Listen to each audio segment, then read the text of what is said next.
নমস্কার, সাত কথাতে আপনাদের সবাইকে স্বাগত।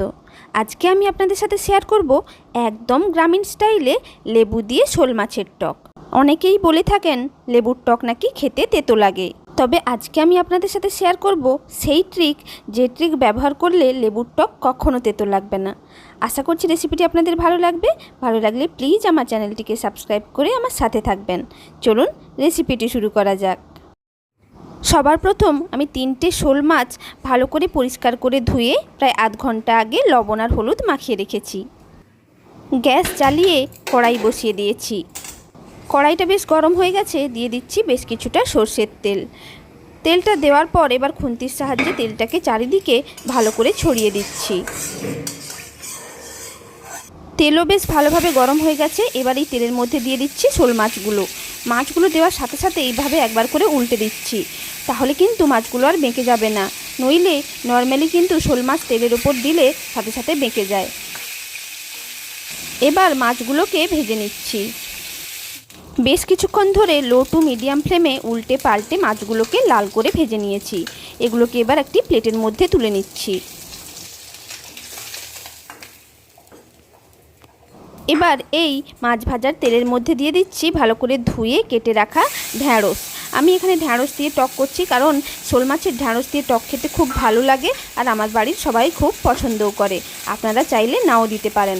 এভাবে সমস্ত ঢ্যাঁড়সগুলো দিয়ে পরিমাণ মতো লবণ দিয়ে দিলাম আর দিয়ে দিচ্ছি পরিমাণ মতো হলুদ। এবার খুব ভালো করে মিক্স করে দিচ্ছি যাতে লবণ আর হলুদ এক জায়গায় লেগে না থাকে। মাছ ভাজার তেলটা পরিমাণে কম ছিল, তাই আরেকটু তেল ছড়িয়ে দিচ্ছি। আরও একবার নাড়াচাড়া করে মিক্স করে দিচ্ছি, দিয়ে ঢ্যাঁড়সগুলোকে আমি ভেজে নিচ্ছি। ভাজার সময় আমি কিন্তু ঢাকা দিয়ে ভাজবো, যাতে এখানেই ঢ্যাঁড়সগুলো অনেকটা সেদ্ধ হয়ে যায়। এভাবে ঢাকা দিয়ে আবার কিছুক্ষণ পর খুলে নেড়ে দেবো, আবার ঢাকা দিয়ে দেবো। এইভাবে 3 থেকে 4 মিনিট ধরে ঢ্যাঁড়সগুলোকে আমি ভেজে নিচ্ছি।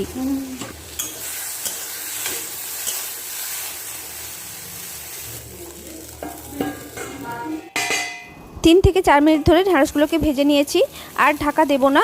এবার 1 মিনিট মতো এমনি ঢাকা খুলেই এইভাবে নাড়াচাড়া করে ভেজে নিচ্ছি। ঢ্যাঁড়সগুলো ভাজা হয়ে গেছে, এবার এগুলোকে প্লেটের মধ্যে তুলে নিচ্ছি। টকের জন্য একটা মশলা বানিয়ে নেব। তার জন্য 2.5 টিস্পুন সাদা সর্ষে আর 2টো শুকনো লঙ্কা একসাথে বেটে নিচ্ছি। মশলাটা বেটে নিয়েছি।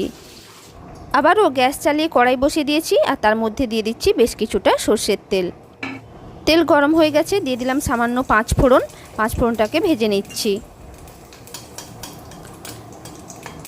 5 ফোড়ন ভাজা হয়ে গেছে, এবার দিয়ে দিচ্ছি সামান্য কিছুটা কালো সর্ষে। কালো সর্ষেটা কিন্তু বেশিক্ষণ ভাজবো না, কারণ কালো সর্ষে বেশিক্ষণ ভাজলে তেতো হয়ে যায়। সর্ষে লঙ্কা বাটাটা এবার তেলের মধ্যে দিয়ে কিছুক্ষণ ধরে কষিয়ে নিচ্ছি।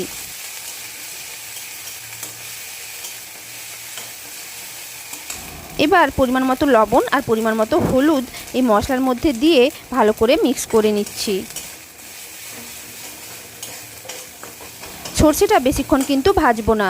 এবার ভেজে রাখা ঢ্যাঁড়সগুলো এর মধ্যে দিয়ে সব কিছু আরও একবার মিক্স করে নিচ্ছি।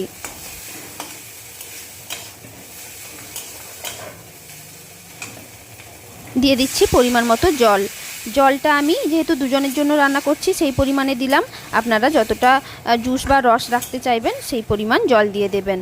এবার ঢাকা দিয়ে কিছুক্ষণ রান্না করে নিচ্ছি। প্রায় 3 থেকে 4 মিনিট ধরে রান্না করে নিয়েছি। এবার ঢাকাটা খুলে দিচ্ছি। দেখুন জুসটা বেশ ফুটে উঠেছে। একবার ভালো করে নাড়াচাড়া করে দিচ্ছি আর আপনাদেরকে দেখাচ্ছি। দেখুন ঢ্যাঁড়সটা কিন্তু একদম ভালোভাবে সেদ্ধ হয়ে গেছে, যেহেতু ভাজার সময়ই অনেকটা সেদ্ধ হয়ে গেছিলো। এবার 2 পিস মাছ আমি এই জুসের মধ্যে দিয়ে দিচ্ছি এবং ভালো করে নাড়াচাড়া করে জলের মধ্যে এগুলোকে ভালো করে ভিজিয়ে দিচ্ছি। আর ঢাকা দিয়ে আরও 2 থেকে 3 মিনিট রান্না করে নিচ্ছি, যাতে মাছগুলো একদম ভালোভাবে সেদ্ধ হয়ে যায়। 2 থেকে 3 মিনিট হয়ে গেছে, এবার আমি ঢাকনাটা খুলে দিচ্ছি। দেখুন জুসটা বেশ সুন্দরভাবে ফুটছে আর মাছগুলোও ভালোভাবে সেদ্ধ হয়ে গেছে। মাছগুলো আমি উল্টে দিচ্ছি এইভাবে। এবার এর মধ্যে দিয়ে দেব লেবু। তার জন্য আমি এখানে নিয়ে নিয়েছি একটি পাতিলেবু, আর লেবুটাকে ঠিক মাঝামাঝি এইভাবে কেটে নিচ্ছি। আপনারা চাইলে এখানে পাতিলেবুর পরিবর্তে গন্ধরাজ লেবুর ব্যবহার করতে পারেন। এখানে গন্ধরাজ লেবুর ব্যবহার করলে টকের স্বাদ এবং গন্ধ আরও কিন্তু দুর্দান্ত হয়। এবার একটি বাটির মধ্যে সামান্য পরিমাণ জল নিয়ে নিচ্ছি।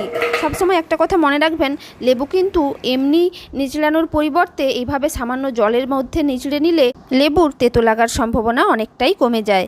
আর এইভাবে সমস্ত বীজগুলোকে ভালো করে ছাড়িয়ে নিয়ে তারপরেই রসটা নিংড়ে নেবেন। ওই যে দেখুন একটা বীজ পড়ে গেছে, আমি কিন্তু ওটা ফেলে দিয়ে তারপরেই লেবুর রসটা তরকারিতে অ্যাড করব। কারণ বীজ কিন্তু যদি তরকারির মধ্যে ফোটে তাতেও কিন্তু তরকারি তেতো হয়ে যাওয়ার সম্ভাবনা থাকে। এবার লেবুর রসটা চারিদিকে ভালো করে ছড়িয়ে দিয়ে ভালো করে মিক্স করে জাস্ট 1 মিনিট ফুটিয়ে আমি এটাকে বন্ধ করে দেব। কারণ লেবুর রস যদি বেশিক্ষণ ফোটানো হয় তাহলে টক কিন্তু মাস্ট তেতো হয়ে যাবে। লেবুর রস দেওয়ার পর জাস্ট 1 মিনিট মতো ফুটিয়ে নিয়েছি। এবার উপর থেকে ছড়িয়ে দিচ্ছি বেশ কিছুটা সর্ষের তেল, আর দিয়ে দিচ্ছি 2টো কাঁচা লঙ্কা। আরও একবার বলছি, লেবুর রস দেওয়ার পর 1 মিনিটের বেশি একটুও ফোটাবেন না, তাহলে কিন্তু টক খুব তেতো হয়ে যাবে আর তাতে আপনারা খেতে পারবেন না। এই যে দেখুন আমি গ্যাসটা অফ করে দিলাম। লেবু দিয়ে শোল মাছের টক একদম রেডি। এই প্রচণ্ড গরমে বাড়িতে একবার ট্রাই করবেন, আশা করছি আপনাদের খুব ভালো লাগবে, মুখের রুচিও চেঞ্জ হবে। আর এরকম নিত্য নতুন রেসিপি পেতে আমার চ্যানেল 7 কথাকে সাবস্ক্রাইব করে নেবেন, আর সাবস্ক্রাইব করার পর পাশে থাকা বেল আইকনটি প্রেস করে দেবেন, যাতে আমার যে কোনো নতুন ভিডিও আপনাদের কাছে সবার আগে পৌঁছে যায়। আর এই রেসিপিটি ভালো লাগলে একটি লাইক করে দেবেন, সবার সাথে শেয়ার করবেন, আর নিচে কমেন্ট করে জানাবেন কেমন লাগলো। নমস্কার।